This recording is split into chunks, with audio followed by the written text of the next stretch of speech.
welcome to another episode of Finders Keepers, the podcast where we help you find the best keepers for your keeper and dynasty leagues. I'm your host, Jordox, and this weekend gone saw the third edition of the brilliant Gather Round, where all 9 games took place in Adelaide. And I was fortunate enough to see one of them. I made it for the Thursday night game, saw the Crows. Unfortunately, didn't get the Chockies.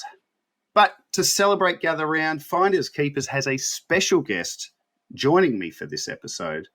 And I thought, seeing as we did just have Gather Round in Adelaide, it'd be good to get a local Adelaidean in. And who better than the great Jordy D'Sena? Jordy, welcome.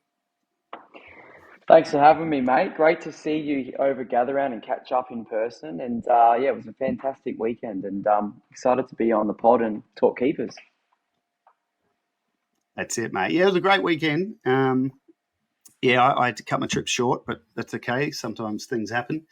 I made it for the Thursday night game. And then, I don't know, how'd you find the footy overall across the round? I found from a fantasy point of view, it was pretty low scoring. I mean, the highest, we didn't have anyone go over 140, and I felt like the ruck line particularly struggled. Do you reckon that was the heat, or was it to do with the venues? What was your take? Yeah, it's a pretty good observation. Like, obviously, Adelaide turns it on for the weather. Like, it was 33 and 34, which is quite unusual in mid-April. So I think, maybe in the show we'll talk about some of those rucks, but they did look a bit gassed, some of them, and that could potentially, have played into it. I attended all the Adelaide Oval games, and obviously as a spectator, it was awesome that it's warm. But I think, maybe those players, it's now 5 rounds in. Maybe there was a bit of, looking a bit gassed at the end there. So interesting one on the weekend. Certainly not to make excuses for the Crows, but they looked gassed on a short break back from Gold Coast the week before. But that's really just me trying to talk about the Crows and excuse their performance, when really the Cats, it was a masterclass from Geelong, the pressure football at its finest, and they're great to watch. As much as it hurt seeing the Crows lose, I thought Geelong were really good Thursday night. Lots of other teams were standouts. We had the round close out with probably the most shocking result, with your boys, Port Adelaide, giving Hawthorn just a good old-fashioned whomping. That was something to behold. Were you there for that one as well? I was. Absolutely awesome. It was hard to know how we're going to go into the game. I thought, potentially we might be a chance. It could be close. Or I thought Hawks would get us by 10 goals. I thought that was probably the more what was going to happen. And then, just to be up by 71 points at the halftime was just I couldn't believe it. And a few positional changes, but obviously there's a bit of a rivalry there with the Hawks, and we got fired up, and it was a great game to watch and be a part of. I just worry with Port. We got up for a big occasion, and then the weeks before we played Saints and Essendon, and we just did not come up with that intensity at all. So be interesting. We got Sydney this week over there, so be interesting to see how we go. I feel like we play on a lot of emotion, so that probably starts from the coach as well. So emotional game, but it was great to get the win. Yeah, it was a great win, and Hawks trimmed the margin back, but anyone who watched the game knows that Port absolutely smacked them. So there was a pretty interesting role change in that game. We'll get to that soon, but we'll kick off with the segment I've called Things I've Noticed. And I reckon I got to workshop the title of this segment. Maybe Players I Noticed. Anyhow, me and Jordy will go through it now for you.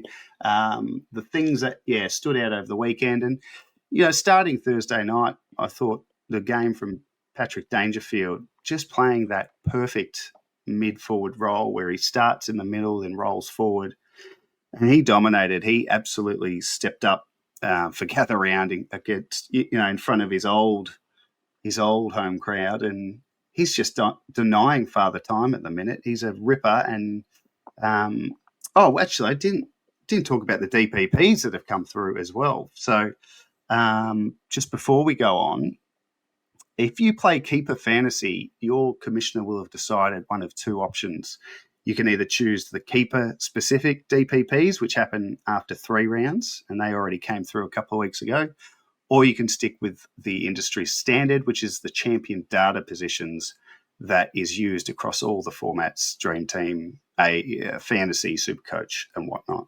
So that lot just came through, and there were over 70 changes, and one of them was Dangerfield picking up forward status. What have you made of his season so far, Jordy? It's almost annoying seeing him just to continue to be so good.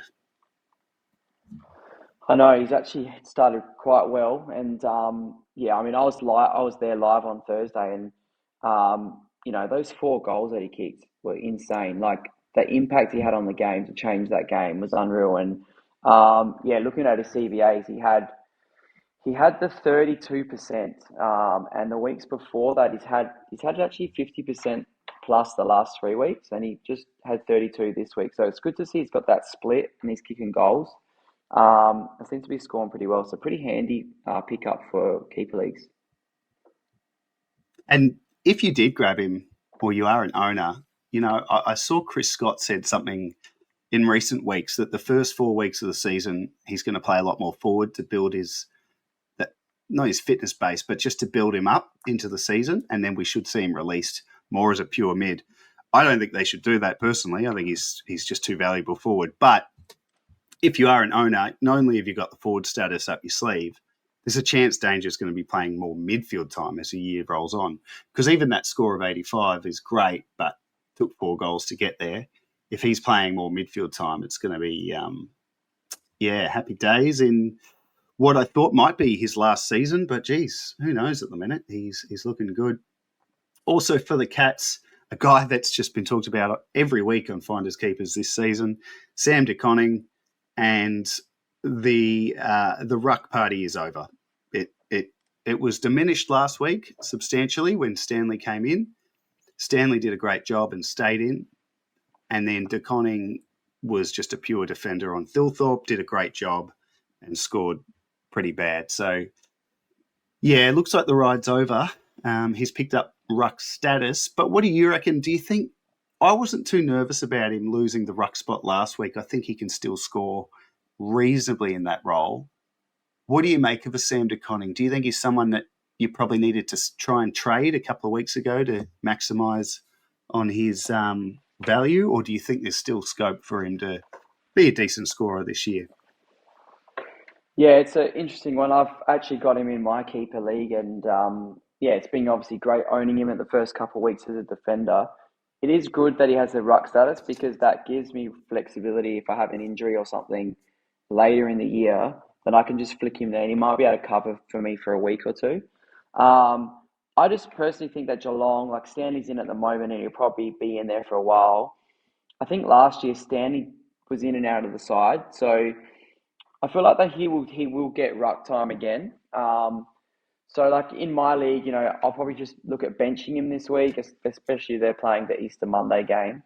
So I'd have to be confident on there, but I'll probably just keep him and just look at team sheets. And Stanley's 36, I think. He's a year older than Gawn when he came up against him last week, and I don't know. I just think he might be in and out of the side, and might be one just to look at matchup wise. But yeah, I mean, as an owner, I'm sort of okay to hold him and sort of pick the matchups. Yeah, I'm the same. Actually, I'm an owner too, and I just think he looked better this time around. Like last year when he was in the ruck, he looked pretty out of his element, but this year I don't know. I've enjoyed watching his ruck craft a bit more, but we'll wait and see. Who knows what Geelong are going to do from week to week? Pretty hard to guess at the best of times. Another guy in this game who I am giving this week's Finders Keepers Player of the Week to, and it is Max Holmes. 32 touches, 6 marks, 7 tackles and a goal, and a huge 133 score.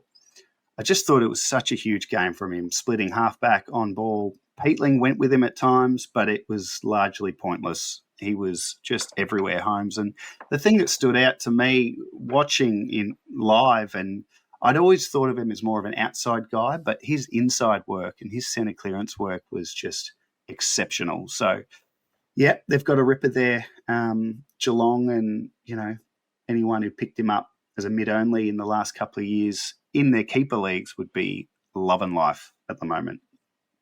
And then the other one, I just want to talk about Isaac Cumming. So he scored 61. His role's not what we hoped it would be when he came across to Adelaide from the Giants. But his precision kicking was on show, and he had, I reckon, 3 inside 50s that were just pearlers, hit Crows forwards on the chest. So I've always been of the thought that the Crows should be playing him off halfback. But Miller has been good. They like Lairdy there. And like I said, Cummings' inside 50s are so good. Do you think the Crows should consider putting him at halfback? Or do you think, forget about the fantasy score in Jordan, it's about those inside 50s and that's where he's of best value? I was actually listening to another podcast before this one, and this was a similar topic. It was about the Laird discussion and Cumming, and that they should, exactly what you've talked about here, is that they should consider it off halfback with his left foot, because it's precision kicking and penetrating. So I think it could be an option for the Crows, and they probably should. Yeah, I think they should consider it. It's just like, when would they do that? Maybe if there's a loss this week again against the Giants, or something changes, maybe they can look at something like that. But I probably don't see him changing a role anytime soon, unless there was an injury, or they need to change something. But I do think that they should consider it. And another pod was saying the same thing as well today. So it's, interesting discussion. Yeah, I think you're right. I don't think they're going to change it at this stage. But, yeah, I reckon at some point this year we will get a look at it, and I guess just be ready to pull the trigger and bring him in as a free agent if you see that coming. Hey, coming. I didn't even mean that. Isaac Cumming. Anyway, we'll leave the Crows game there. On to the Friday night and Ned Long. I mean, I talked about him earlier in this season on this pod, and it was after round 1 or 2, and I was saying, Jordy, it's just great to see Collingwood giving some kids a bit of a run through the midfield. I mean, as good as Pendlebury and Sidebottom and, DeGoey, all those guys are, at some point you go give the kids a go, and they did, and then they dropped him or brought him back as a sub. Anyway, on Friday night was his massive breakout performance. He had over 70% CBAs and scored a ton, and the last time he got over 70% CBAs was in round 1 when he scored 90. That was probably when I was talking about him. So what was your take on Long? Did you notice it at the ground? He's a big fella, like good size for a mid. Yeah, this is great signs, and I did notice him for sure. Like, there was a bit of talk like he was sort of that Nick Dacos bodyguard. Like, he'd get the ball and then just sort of feed it to Dacos around the back, which was awesome. And I was listening to Fly's presser, and he says, we're not going to be making Ned Long sub anytime soon. So he's currently on the waivers in one of my leagues, and I'm probably going to be putting my first one in there, because looking at these games, so round 5, 80% TOG, 104. Round 2 had 75% TOG, got a 72. And then that round 1 game against Port, 72 TOG and 90. So the other 2 games are subs there. So, if he's getting a full game, his lowest score there is 72. So that's a great M7 sort of player for your keepers. And if Flyers come out and said he won't be sub anytime soon, I think he's pretty safe for the next, couple of weeks. And then maybe DeGoey comes back. I'm not sure how long he is, but I think he's pretty safe until, maybe DeGoey comes back. And while Houston is also suspended, Perryman was back, and there's Perryman had no CBA. So I think he's going to be in there for a bit. Yeah, I reckon that performance, even when DeGoey returns, I just think Collingwood would be mad to shove him out of the way. I know what DeGoey brings, but I just think you got a kid who's starting to break out. Don't pull him out.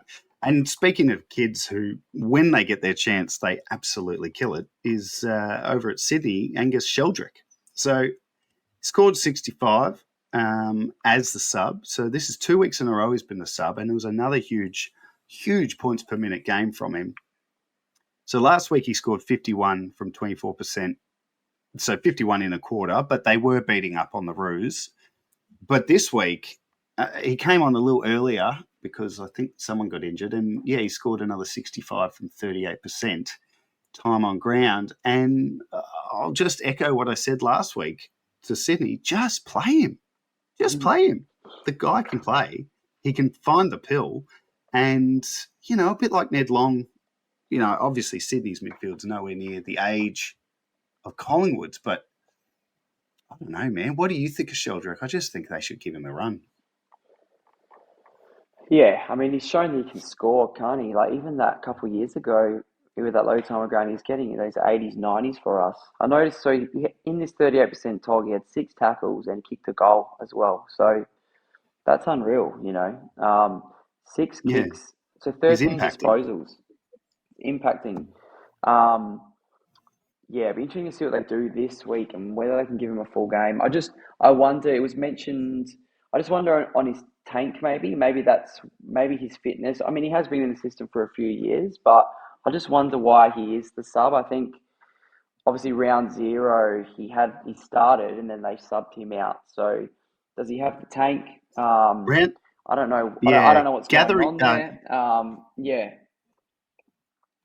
in opening round, he got the start because he had a great preseason and he just looked out of his element, overawed and fumbly, and that was kind of it. I just thought they should have persevered from that moment. But we'll see what they do this week. They're not afraid to play young players. I mean, Cleary looked great.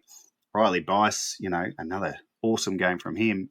So, yeah, I don't know. It's an interesting one. But if Sheldrick ever locks away a spot for 4 quarters a game, I think he's going to be a ripper to own. On to the next game, or the next day, we had Joel Jeffrey pop up with a 108. Huge game playing at halfback. He didn't take any kick-ins, but he did take 13 marks, which is obviously a lot of marks. I don't know. I don't know what you think. Gold Coast halfbacks is like. We could spend a whole podcast talking about guys that they've tried in that role in the last few years, and then they've brought Rioli across. They've brought Noble across, who's really looked good. I've loved what I've seen from Noble. And then out of nowhere, Joel Jeffrey pops up with a 108. What do you make of it? Is this just a bit of a one out of the box, or do you think he's actually got a bit of a role there that we should be looking at him? I agree with you. I think it's potentially a one out of the box, like 13 marks. Like looking at his stats against the Crows, he had 1 mark. Melbourne, he had 2 marks, and Hmm. West Coast, he had 4 marks, and he's come out with 13.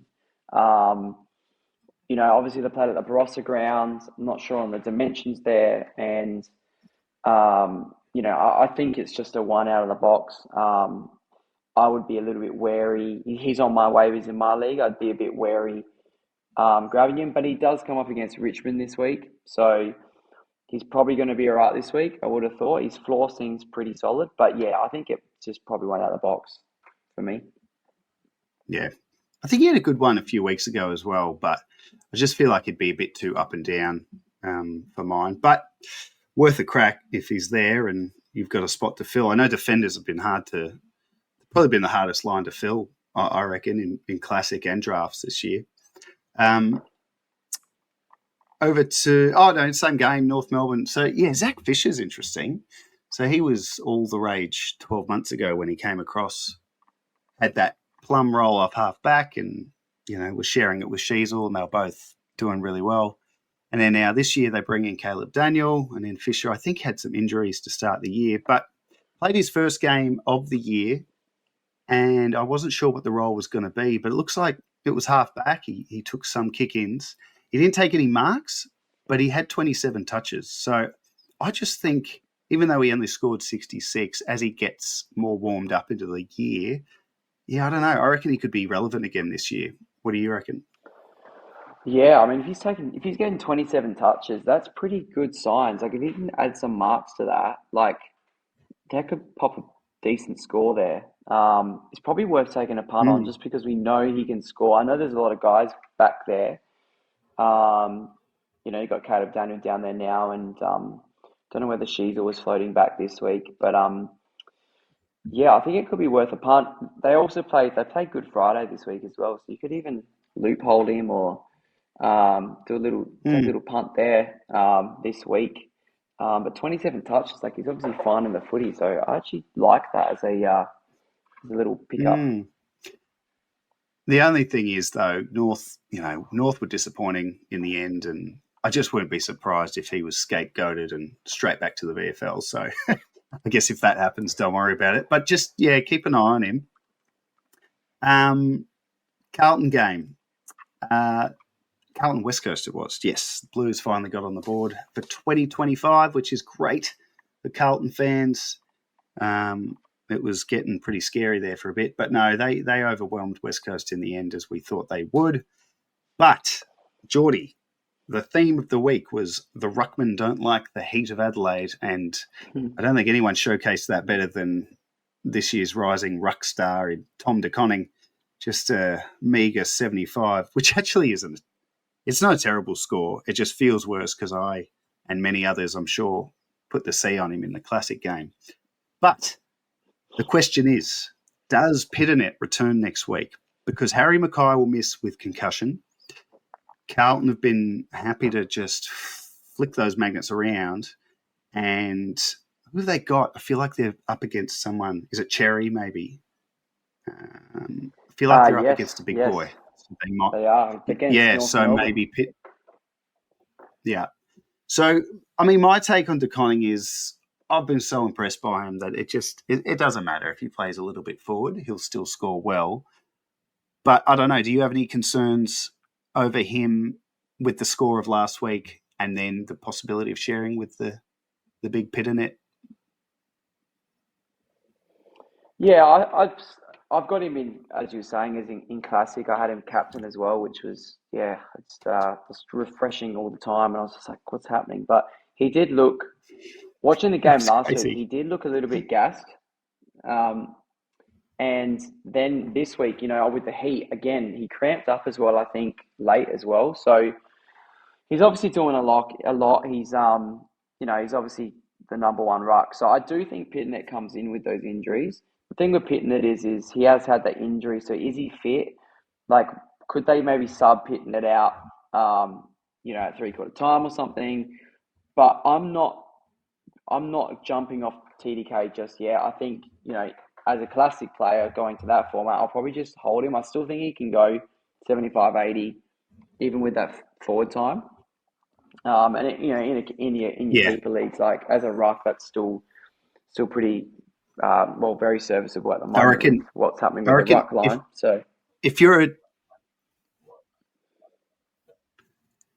if you've got him in a keeper league, yeah, I wouldn't fret in the slightest. What I've seen in the opening month of the season is it's been absolutely breathtaking to see him play. And I remember Max Gawn in an interview. I can't remember what the context was, but over the summer maybe he said he could be the best ruck of all time, talking about Tom De Koning. And a lot of people sort of scoffed at that, but I tell you what, I reckon all time's a big stretch, but he is very much my pick to be the most desired ruckman in keeper leagues for the next however long. So owners, just enjoy what you've got. Don't worry about Pitnet. Pitnet's not forever. It'll just be short term. Speaking of forever, a guy we've been waiting to see play for us in the fantasy world forever is Zach Williams. And last week I talked him up because he was playing a little bit off half back, a little bit in the middle. I thought, oh, never say never, but we can just go back to ignoring him. The return to defence was short lived. He was back forward this week, had some CBAs, but, no thanks. And then someone you want to talk about, Mitch McGovern, had a big game. What did you see there, Jordy? yeah, so I noticed with McGovern, he had 8 kickouts. So I was looking at the kickouts for the Blues, and that's an uptick there for him. So obviously he took the majority there. Um, previous games they've been spreading it out with Sard and Hollins. Like, for example, last week Sard had more and Hollins had three. So, and this week they only had one and Sard had two and McGovern had 8 kick-ins. So I'm not sure what was happening, but he obviously was the main distributor there. And he came up with 100 points. So he's a one guy that's on my waivers at the moment. And Carlton have got an early game as well Friday. And, my league is rolling lockout. So he's just one that's popped up that if he's taking those kick-ins, that's some free points that I might look at a loophole or something or a D5 option. Yeah, he's a perfect loophole guy, isn't he? And the fact that he does play Friday makes it an absolute option. I mean, he's such an interesting player. I've been thinking about him this year and watching Carlton struggle, and he's been a part of that. Him and Haynes and some of those backs have just struggled under the pressure with their decision making. And I've just always thought with McGovern, why don't Carlton put him forward? I mean, anyone who remembers him at Adelaide, he was a fantastic forward. He was a third tall, sort of behind Jenkins and Tex, and he was brilliant for the Crows as a forward. I don't know why Carlton tried to turn him into a intercepting defender. And if you look at Carlton now, they got Charlie, they got Mackay, they've got all sorts of. Curnow was better on the weekend, mind you, but they've been up and down, in and out of the side. Get McGovern forward because I think he's more of a instinct player. So rather than him having to make a decision off half back who to kick it to, if he's in the 50, he just goes for the goal. And if he misses, it's a point. It's not the end of the world. If he misses off half back, it's a turnover and another goal for the opposition. Anyway, my thoughts on McGovern. What do you think? Do you reckon he'd be better off in the forward line? He was very good at Adelaide. I remember that, and that's where he got that pretty decent contract at the Blues. He was pretty sought after. Yeah, I think why not? Like Carlton they're 1-4. Like maybe they could try a few things. And Mackay's out now with that concussion, And just for his confidence too, kick a few goals, get him up and going. Anyway, I don't care that much. I just found it interesting. For West Coast, Jack Hutchinson. I don't know if you remember pre-season. It was 2 names, Jack Hutchinson and Marek. And the talk was these guys had forward status and there's talk of them playing a bit more wing, maybe off half back. And then Hutchinson was injured, I think. So he came back on the weekend. Now, he only scored 48, but he had a whopping 85% CBAs. 85%. That's huge. So the scoring wasn't there.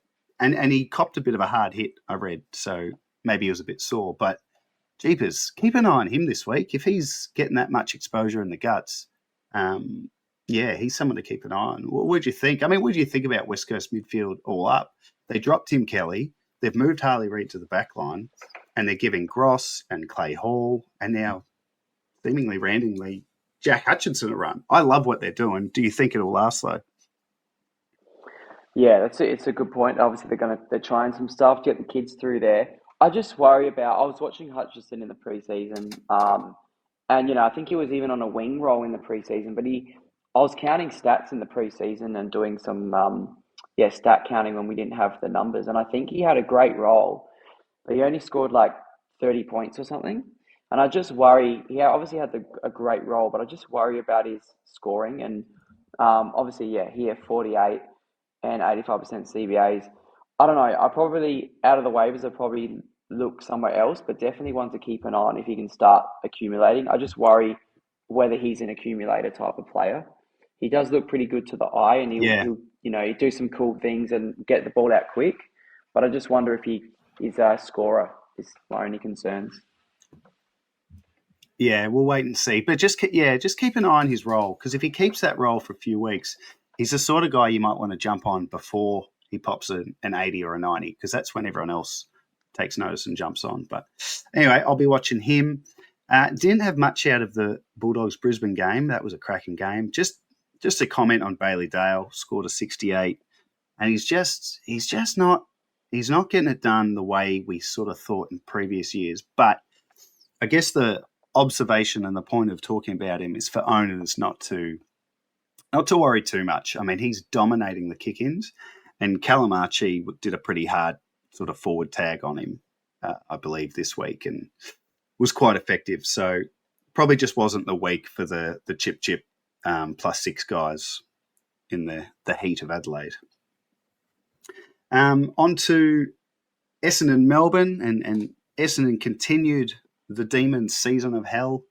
Still yet to pick up a win, but good to see the Bombers get one, get them back on track.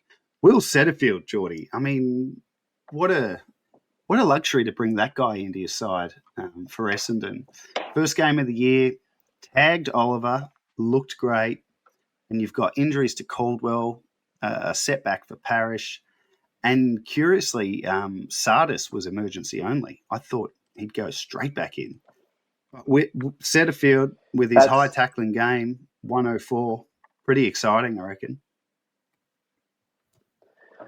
definitely. I think, owners will be happy, or even, if he's on your waivers still. I think in my league personally, I think someone was straight onto this and they saw, him being named and they picked him up, and 104 points, unreal. We know he can score. He did that.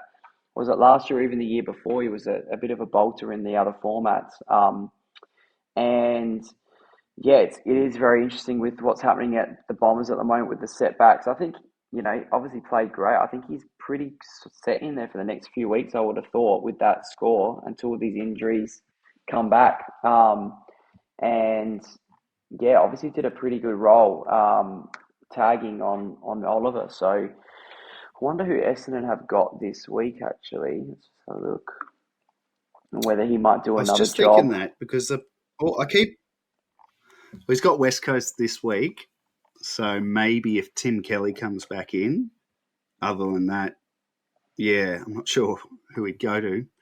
But I know Essendon have a good run. I keep hearing that in the context of the classic formats. Essendon have this really good run. So, yeah, if he's free, I reckon absolutely, yeah, snap him up if you can.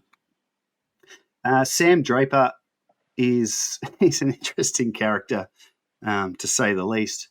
But a couple of things have, if you're an owner, a couple of things have gone your way, and I don't like saying that about an injury because Nick Bryan's done an ACL, and that's just really crappy news. He was looking like coming on really well this year, so hopefully it's a quick recovery from him, as quick as you can have for an ACL. But it does mean Draper at this point stands to be the number one. And how's the timing? He's just picked up forward status.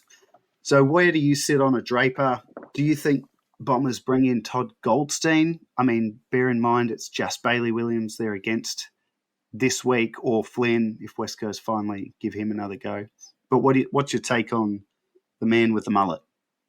Yeah, I think as soon as those DPPs were released last night, I saw Sam Draper there. My mind went straight to that. I was like, forward status, wow. He's probably going to be number one ruck. He had 85% CVAs. I looked straight in my league, but someone had him. I think he would be a big target if he was available. I think, it is interesting with the rucks. I'm not sure how Goldie's going in the VFL. He hasn't played for a while. I wonder if they bring in like a Peter Wright. Maybe they have a forward split this week, or do they bring in Goldie? It's going to be an interesting watch. I know a lot of Essendon fans that I chat to. They reckon Peter Wright's going to come in and play that sort of role forward, and just chop out in the ruck and give Draper the number one role. So I think if that does happen, it's going to be a great pickup. But you think if Goldie did come in, Goldie probably would take the ruck, a fair bit of the ruck, and Draper potentially might keep that split. But yeah, I'd definitely be picking him up. Yeah, well, he's got the forward status now, so he's, even if you're still sharing with Brian, I'd still be recommending having a crack at him, particularly in a keeper, because he's a free agent, and there's lots of murmurings about him returning to South Australia to come and relieve good old Riley O'Brien of his duties as the number one at Adelaide. That's kind of interesting now where that lands, because Nick Bryan, you'd think, misses 12 months.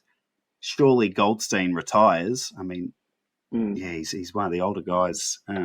That's just an interesting space to see what happens there. But But right now, he would be pretty close to your number one and for the Bombers, and he's got forward status. Um, Keziah Pickett is really exciting me. I don't know about you. He's a bit of a guy that you feel like you've been burnt by in the past, and therefore you just sort of fade him. But he's still very young, and he's continuing. He's played 2 games in this mid forward role, and it kind of reminds me of a bit like when the Crows put Rankin into the midfield, just for a bit of something different, and what happened to his game as a result. Now Rankin's gone on to be, pretty much a full fledged mid. I don't think Pickett will, but I'm loving what they're doing with him, and just as a wider observation of the Melbourne midfield, it was great to see Rivers given some time in there again. And at 0-4, the D's, they just need to flick the magnets. So we'll see what happens there. What's your thoughts, Jordy, on a Pickett? Can we trust him? Can we trust the scoring? And can we trust the role? Yeah, I do like the role. I think it does make sense to have him go in there and do that burst, have the 42% CBAs. Um, I do worry about the scoring. Like he can pop a low one, but like at the moment, I'll be pretty safe to put him on field. I think, but yeah, I'm just looking. He didn't really kick any goals either to get that score. I'm just gonna look at his stats. He kicked 2 goals, but the week before he didn't kick any goals, and he's still got 87. So that's really good. Yeah, I'll be pretty confident. I think with having him in Mm. my forward line until we see otherwise. And he's, potentially, what do they call it, the contract year? I don't know where he's at with his contract, but I know there's a lot of talk about him potentially leaving Melbourne at the end of the year. So he's going to want to put in. I mean, I don't believe players actively try harder because they're trying to win a contract, but I do think they're human and subconscious stuff rolls in. So anyway, we'll see what happens there. On to Sunday, I thought Richmond gave Freo a really good crack early, and if it not for this man, maybe an upset was brewing. But Josh Tracy, huge performance, was the difference early and ended up kicking 6 goals on Miller. And it was a great timing because I talked last week about him and Georgiades as being possible alternatives to, say, your Sam Darcy, your Riley Thilthorpe, these young key position guys that could comfortably average 70, 75 that you can build your forward line around. And, geez, Tracy stepped up to what I was saying last week and then some. What did you make of it? Oh, absolutely brilliant. He's looking probably in that top 5, as you said, as the top key forwards, and that this is a back-to-back 100 now. Like last week, he turned up as well. So averaging 78, I think he can go. I think he can go at this rate or even 80, and I think that's as a key forward. I think that's a very serviceable guy, and he's going to keep. He's 22 years old as well. Like he's going to keep. Well, he's going to be forward for his career. So I think he's a great pickup. If he's on the waivers, I'll be picking him up for sure. Absolutely. And I think And he he averaged signed a 78 big deal as last well. year. Yes, yeah. But I felt like, sometimes these young guys, they have a bit of a year where they just sort of everything works. But I think you're right. I think 78, that's the minimum from here. He's an 80 plus potentially, which is exciting. And then, over to the Giants game, just a couple of Giants I want to touch on. Toby Green. I mean, he's been brilliant. 3 tons and 280s. He's just having a huge season, is the Giants captain. So my question is this. If you own him in a keeper league, Geordie, do you consider selling him? Because there is a world where he doesn't keep at this average and some of those, 50s and 60 games re-emerge. But to sell him as a forward now, averaging, I think, is he averaging 100? Something like that. He's Would averaging you do that, 100. Yeah, selling him now? Mm. I think I Or would you would just be if hold I'm on and not. enjoy the ride? I think if you're contending, you definitely hold on. If you're one of those teams that you're trying to look for a young player, I'd probably be trading because he's averaging 100. His best average, I'm just looking at his averages. His best average was in 2019. He went at 98. and that was probably with some bit more mid time. Even that All Yeah, Australian there's year a two heap of years mid-time. ago, and that All Australian year 2 years ago in 2023 as that forward, he went at 88, and I feel like that's probably maybe where more of where he's at. So I think he's a great option this year as a forward. I think if you're depending on what your team is, I think you could definitely trade him. I feel like maybe he'll come back to the pack there, and if he can, yeah, maybe his best is 88 this year. I can't really see him improving that. If he does, that would be he'd be proving me wrong at 31 years old at his age, and No, um, big. yeah, Yeah. be unreal. I think I would be selling him if depending on where your team's at.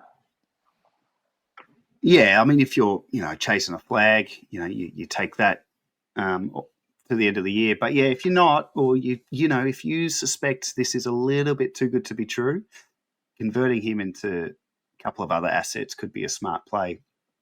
And then just quickly, another Toby Bedford. I just wanted to mention him because that was such a painful score for owners. 34, doing a really effective strong tag on Jackson Macrae, and only bring him up because I heard in preseason someone talking about Bedford and his midfield role continuing, but potentially at points him being released to just sort of find the pill a bit more. So I liked him as a sneaky option this year. He's had some good scores, but when someone drops a 34 in your head, it's really hard to get past that. So I feel for the Bedford owners. And the annoying thing, Jordy, is it was a really, really good tag. Macrae was largely Mm. unsighted. Yes, he did well on Macrae. Macrae scored 59, I think. And then on So to the last, yeah, his first shocker for the year. On to your boys and the party at Adelaide Oval on Sunday night. And your captain, Connor Rosé, was, I don't know, I didn't see this coming, but moved to half back and just looked like he'd been playing there for years. He had 0 CBAs, none. He just played pure halfback, dominated. I don't think he took kick-ins. He just dominated. He's a brilliant read of a play and got forward for a couple of goals. So I don't know. What do you make of it as a Port fan? Do you think it's something that sticks? Because it was pretty bloody good from what I saw. yeah, this is. I didn't actually really see this coming. Other people said that they did, but yeah, I was obviously at the game and I saw him lining up at half back, and I was like, oh, I'm a bit worried. Like, I just thought he would go 70, 80. This is my first thing. But then the way that he racked it up, and also those two goals that he kicked and pushed up, I was very impressed. And he probably potentially got the 3 votes. I know Butters was great as well, but it's hard to see him. I don't know what Kenny's going to do, like whether that's just a weapon that he's going to use for certain games, or maybe just put him back there. Like the last 2 games, he was tagged. He had the Durham and the Windy tag in the midfield. They've moved him back to half back. It's worked. Butters had more. Well, Butters and Hornet were great in the midfield. I think William Drew had the most uptick with CBAs, and we just look better as a unit. So I'll be very interested to see what happens this week. I feel like why would we move him when it worked? Um, but he also is I feel like he's such a good midfielder. The thing for me was if he was half back, I just wanted him to be more damaging and hitting the scoreboard, and he did that off half back and kicked 2 goals. So to me, that's like such a win-win scenario. So, um, if he continues to play there and gets DPP, in round 12, Oh, that would absolutely shake up so many teams. Yeah, so it's going to we be could have interesting to a, watch. a new D1 in town. Yeah, Yeah. you feel like if you weren't smashing them, if it was a closer game, he may have then we would have seen some midfield time for him just to mix it up. But it was working so well they didn't touch it. But it's a great point you make about the tag. Often we'll see these gun mids go forward to shake a tag, which we kind of don't want. Kicking goals is great, but I'd much rather a player like that to go to half back and just Mm. waltz around doing as he liked. But he didn't. It wasn't like if you would have seen the numbers and thought, oh, he played halfback, he must have got a lot of cheap ball.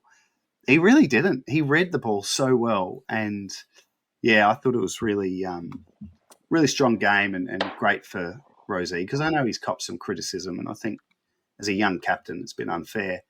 So his scoring, potentially is impacting the other guy that we thought would be the main benefactor from Dan Houston leaving, in Kane Farrell. And a couple of weeks into the year, Farrell looked like a great pick in drafts and keeper leagues, but he's hit 360s in a row now. He's still their chief kick-in taker. What's happened to his scoring? And do you think this is probably more in line with what we can expect from him moving forward?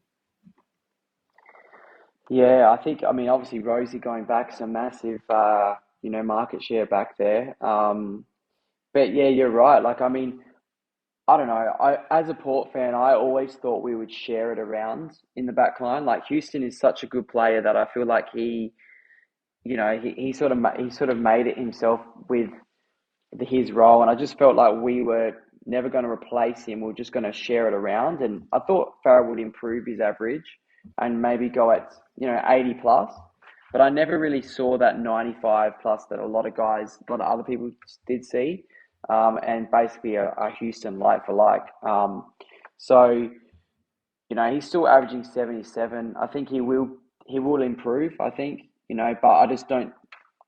Yeah, I think we're just going to share it around. We've seen Burgoyne go back now as well. I know, like, Josh Sinn's there taking a bit of pill. If Rosie's there, like, he's going to be still great in drafts, but I just don't think he is going to be that 95 guy that that Houston replacement completely. So, Just yeah, yeah. just not reliable. Like I think about single season drafts. For people that didn't go early in the back line, Farrell would be like a D1, D2, and you can't rely on that. 60s are just, yeah, no good. But anyway, we'll see what happens. Things evolve and things change, and as long as he's getting the kick-ins, at least he's got a baseline to build his scoring on. And then the last one, just from the Hawthorn game, from the Hawthorn midfield, was Dylan Moore, who's had a pretty underwhelming start to the year, I think it's safe to say.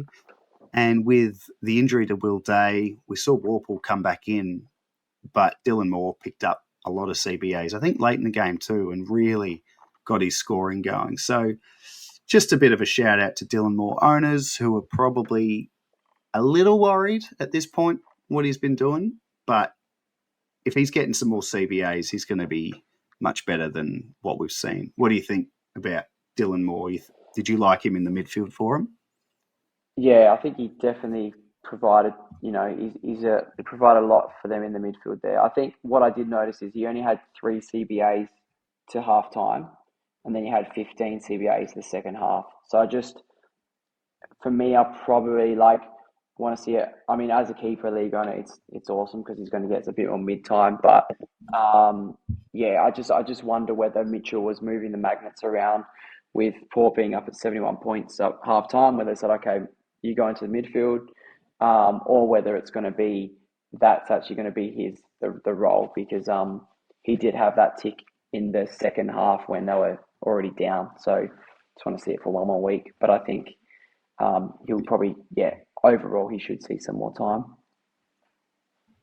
I think the Connor McDonald injuries impacted him too. So he's, I believe, fit and could be a chance to be back this week. So McDonald back in means because he's kind of like Dylan Moore 2.0, isn't he?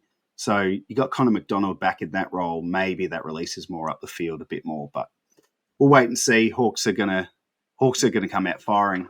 Who are they? Oh, Easter Monday, perfect timing for a redemption game against the Cats. So that is what me and Jordy noticed across Gather Round. Lots to discuss, lots of names. And, we've barely touched on the DPPs. We probably won't go into too much detail on them. But I'll jump into what I've put together for my waiver wire pickups this week. And then, Jordy, I'll see if there's any you want to add or any thoughts you've got. But the top 5 I've got, and it's funny, when I put this list together and then I talk about the things I noticed, I kind of want to change this list already. But this is the 5 I've got. Sam Draper, forward status, potentially number 1 ruck. Ned Long, we talked about him and that role looking very juicy, and he's likely to be available. Luke Trainer, we didn't talk about him. He's looking really good in the back line for Richmond, and his scores are a little bit more than what I think we would have anticipated at this stage. And I haven't watched him too much, so I can't comment too much, but his scoring's looking good. And, let's be honest, the ball's probably going to be around him a bit this year with the way the Tigers are growing. And then I've also got Thardell Hawley, who got, I think, 2.5 quarters of game time coming on as the sub. I think he's shown enough now in 2 sub games to get a full game, and I think he's a pretty good prospect. And then the last one's just a cheeky little, don't forget about Wayne Miller at Adelaide. He's been, affected by injury his whole career. He's just slowly improved every week he's played this year, and then he got an 80-something on the weekend. So I wouldn't mind a bit of Miller as well. And then the one that, that's my 5, but the one I forgot about, Setterfield. I mean, clearly, if he's available, he's probably just about the top of that list, equal with Draper. What do you think of those names, Jordy? And are there any I've missed that you're eyeing off in your leagues this week? No, I think that's great. I think my 2 are probably Ned Long, and I like Sardal Hawley as well. He's on my waivers. They've got West Coast this week, and they play early. To watch on free sub, like obviously, I think he's a great impact player, and he could be sub, but I'd love to see a full game. I think if he can get a full game, he could maybe push to 70. He looked great, so I'm probably going to target those 2. Yeah, and it is hard to know because we don't have. You can get ownership numbers on AFL Fantasy and Keeper AFL, but I'd love to get the ownership numbers of splitting Keeper leagues from single season draft leagues, because obviously they're quite different in many respects. But I think those names that we've mentioned are a good chance to be available. So good luck trying to get your hands on them. We'll go to the list of questions now, Jordy, and then we'll look to wrap up what's been a big episode of Finders Keepers. It's been awesome having you on here talking through all the names we have. So I will start with Hawker, who is a great supporter of the pod. Appreciate your support, mate, at Hawker's Heroes. And he's put in Zach Reid and Luke Trainer. Is an 80 to 85 average sustainable this season? And what do you think their ceilings could be in the future? What do you reckon, Jordy? They're looking pretty good. Do you think 80, 85 is possible? And what's their careers going to be? Yeah, so Reed's going at 71.8 at the moment, and Trainer is going at, let's just have a look, he's going at 67. I find it hard to see them going at 80 to 85 this season. I feel like, they're obviously key position. They play they play lockdown on certain weeks, depending on who they're matching up on. And usually an 80 to 85 defender is someone that's, sort of like a Farrell who's peeling off and getting some kick-ins and sort of a bit of a distributor. So I find it hard to see them going 80 to 85 this season, that is. But ceilings in the future, I think obviously they look great. I think Zach Reid is the biggest thing for him is probably his fitness, and if he can stay fit, he's obviously doing that at the moment. So if we can get a full season, it'll be great. But Trainer looks amazing for an 18-year-old. I think they could potentially hit an 80 as their ceiling, like in their career. Like you see, Stephen Mays and these sort of types average 80. So I think that could be their ceiling. But yeah, probably this season I'll probably see them for probably around the 70, 65 to 70 mark. What do you think? Yeah, I agree. I think what I would say, though, out of the 2, and I could be completely wrong and off the mark on this, but I just feel like Zach Reid, he's had a good couple of weeks, and it's a little bit to do with the way the Bombers are playing. It's possessing the ball a lot in their back half. I just wonder if he's really going to be a big fantasy scorer, or if this is just a bit of a nice few weeks that he's having. Whereas Trainer, I don't know a lot about him. I haven't watched him, so, but I get this feeling there's a buzz around him that he could be a little bit more special. So I guess Hawker, if you were picking between the two, not that you've asked that, but just to round out the conversation, I'd be trying to get my hands on Trainer ahead of Reed. Thanks I for the agree. question, though. Daniel Bird at Vulcan Left Hand doesn't have a question. He's just very excited with the DPPs, as you should be, mate. So he's written, pretty pumped with Petrarca, Warner, Martin, and Laird in my keeper team. So what's that? That's 3 forward games in Petrarca, Chad Warner, Nick Martin, and then adding Laird to your back line. I'd be pretty pumped with that too, Daniel. What do you think, Jordy? He's going to hit the jackpot there. That is amazing. That pretty much just changes your whole team. Hopefully he's got a bit of midfield depth and he can fill those other spots. But Yeah. yeah, maybe he can do some trades, or there's some, if he can look at a Ned Long, for example, if he's on the waivers, that would be a perfect one to put in the midfield there and shift these guys forward. I don't think you can really beat Petrarca, Warner, Martin as a forward line. Like, that's pretty up there with one of the best. Yeah, it's funny. It's a good point you make about the mids. As the year rolls on and the DPPs pop up, I do find by the end of the year, just pure mids are kind of hot property. And a lot of teams will have DPP guys sitting in their midfield because they just don't have any others. So I guess, Daniel, the advice would be that's awesome. But like Jordy said, who are you going to then put in that midfield spot? Can you grab a Setterfield? Can you grab a Ned Long? Can you grab a Sheldrick if he's around? Because I think at 4 quarters, he's a big scorer. So you want to complement your midfield with what is essentially going to be the best forward line in your league, I would imagine, with that F1 to 3 lineup. But well done. We're excited. I'm excited for some of the guys I got, and that's the beauty of the DPPs, right? It gets things going. Now, I've got an anonymous question that's come in for us who didn't want his or her league mates knowing. So this is kind of fun. So I'll read it out, Jordy, and then we can sort of discuss what we think about the trade. Just executed a trade in my league. For context, I won last year, and both me and the coach I traded with are contenders this year. Squad size 28, max 10 keepers each year. I sent Ed Langdon and a 4th rounder and received Will Day and an 8th rounder back.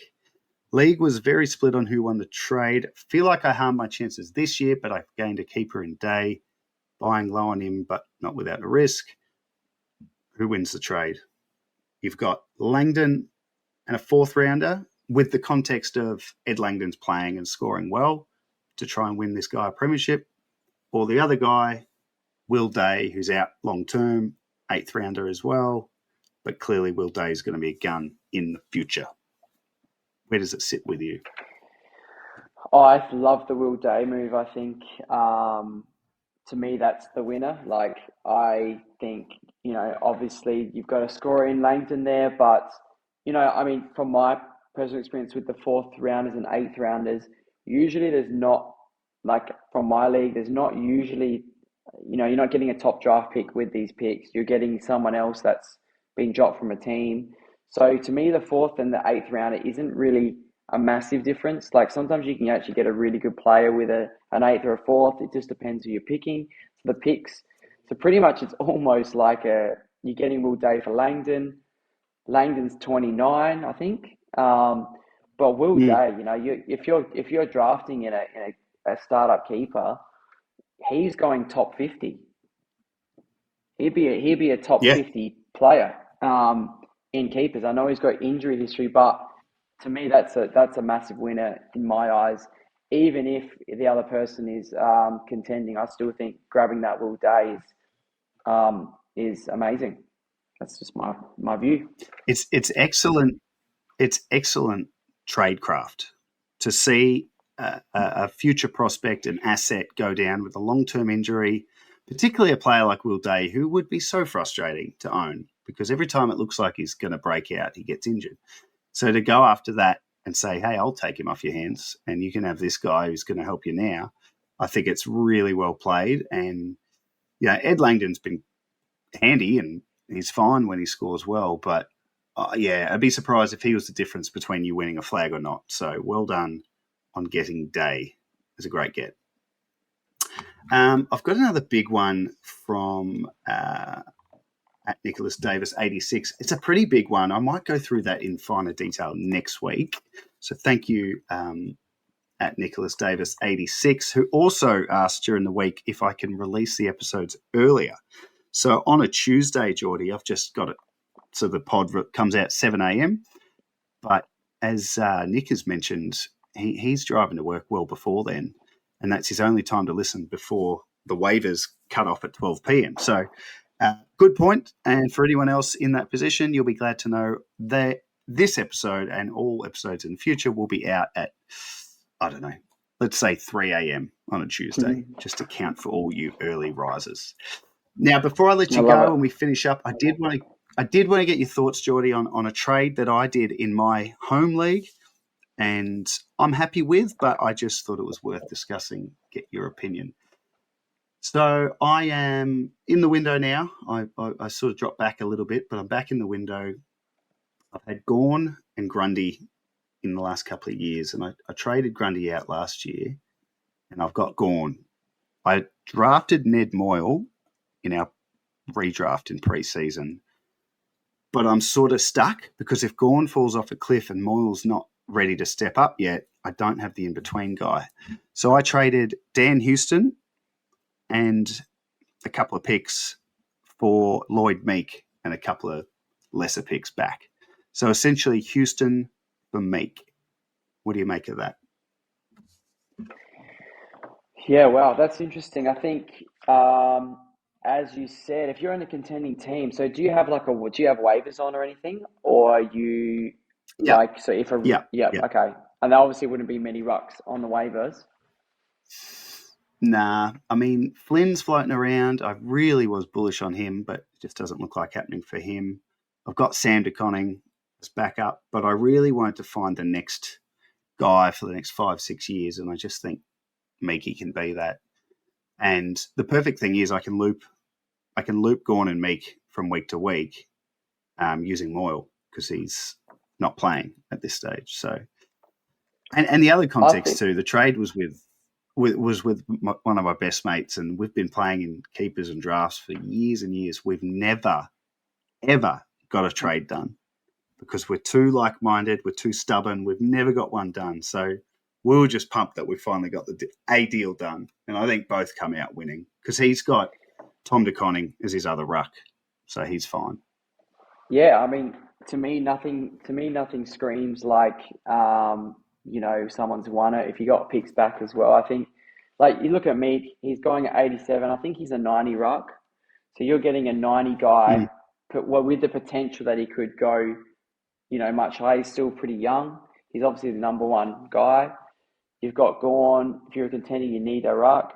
Houston is going at about 90, I think, as well. So it's pretty similar. It's just sort of team almost dependent on what your team needs and what he needs. I think it's a pretty good trade. And if you're happy as well, that's another thing. So nothing has screamed to me.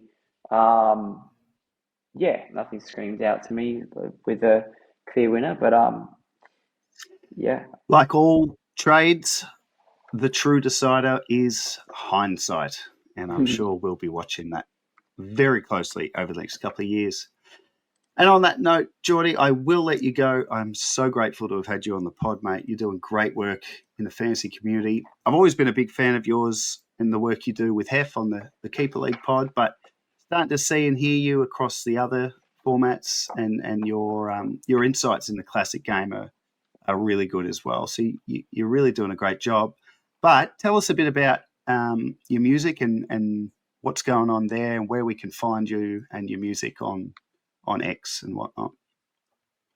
Yeah, so it's just Jordy D'Sena on X, as well as Spotify and Instagram and YouTube, and I've got an original EP out on Spotify. So yeah, in Adelaide, I just do a lot of acoustic gigs and did quite a bunch for Gather Round, which was really fun. And got a couple of originals out, and I've got a new original song coming out in a couple of months. So probably middle of the year. So if you like a bit of pop acoustic music, that's sort of what I do, and I'll have a new song out. So if you want to listen, that would be unreal.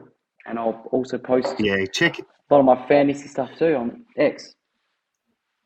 Yeah, that's right. And yeah, do yourself a favor, check out some of his music. I unfortunately couldn't see you play live over Gather Round, but I did see a couple of clips, and I've heard some of your stuff. And I don't want to embarrass you, mate, but you've got a really good voice, really, really nice sounding voice, and I think you're doing really well with it. So good on you. It's great to see, and yeah, check it out. Thank you, mate. It's very nice. I reckon that's it. I reckon we've covered everything. So yeah, we didn't go into detail on DPPs.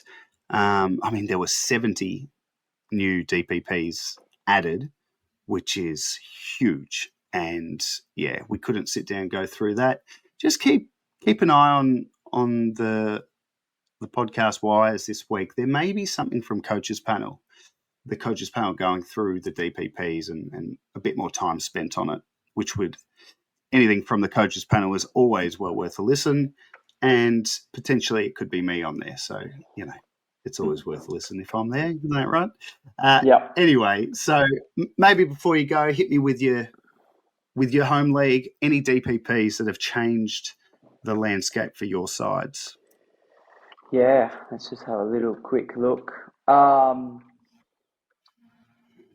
Yeah, I mean, for me, like, obviously in our keeper, we play the not the industry ones, the keeper ones at the moment. So a big thing for me, Okay.